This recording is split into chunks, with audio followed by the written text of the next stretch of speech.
no nyen fe ne kashi mebe na nyen ma tasi je nyon no ni tasi je nyon tasi ye da na afonye ni tasi ye nye ba agboy ma onu pa e ba yue ne ma onu pa ni nke ba yue brofo cho no ko legacy ani wo se ka chi ogba tan aba tu hin aba chen lajo onu pa ko me ba yi tasi dan ni mene acha me gbe papa ekoji manche ni asikwe akonfran nyana ni ashiti akonfran acho egbe mekun epo ya ni draft eni tomata la ya tra me ka nu try again meke ata na nje nke me mekun ba cheba amewuda me ke amewuda me ke mensa akole cheme shi nyamo no pa ni ye obi ane won bia ke gbeno ni nyeke ma eyie wo se ti aba che nye gba anten eja ke mo no pa ejinye ni be ya nyete ni nyeta si nye ba kwe ni nyete ameko nye jela tu nye ha obla yin ko obla ye ni jena ata aja tu keke si ekome aba ma pete si ke wi eja ke kaji gbomo ete takodan lo sele ko wi e enye kwa enye mi ye na toiletu no ewo bia ne mo ekpo na asi si nye kwa anoko historians amarenma where oral history ke written history none nya fi ana none ya no ana ni kanye kwa na wo se kwa nye gbe e ba to nu ye aka nye gbe to nu ye ba jefu mi pa nye fa wo fe wo hishi kan ha wo se ko where bi no mi ni gbe osi ohon obi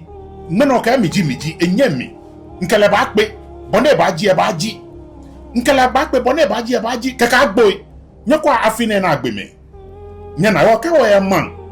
ni onupai brofoka you don't smoke the peace pipe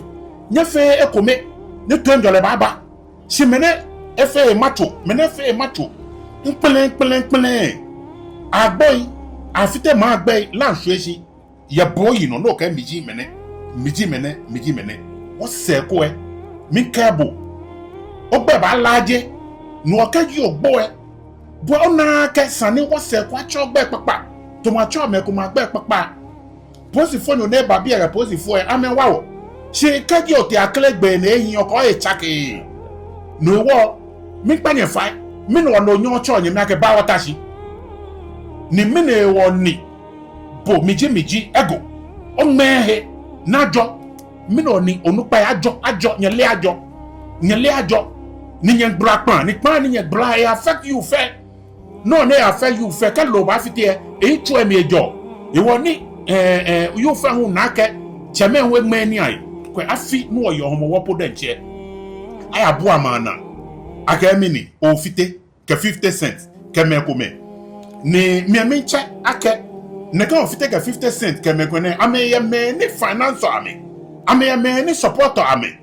no wo ka sikpa ake kakla chelehi ake pramo ni bi kakla no ka atu enyeme ka ake tuwe e ba ngona e wo mi no wo homo wopo no wo yio nye fitele etun la sisue mu wo pa no wo sio mi isikpa ahun grace fragger den je yin da ni ngene no fe no fite ni ka sha afie gbo ba amika sikaba wo nyeme ye ho ni na yo ngena afie po den je mo no pa fitele eja ka you fe ni no ka tukwa ma me no tu ame da na ma no onye mfe ne ka shi mebe na nye ma tasi je nyon no ni tasi ye da na afonye ni tasi ye nye ba agboy mi ne ka nye yo mi ka mi fe no ko ne ka mo makpa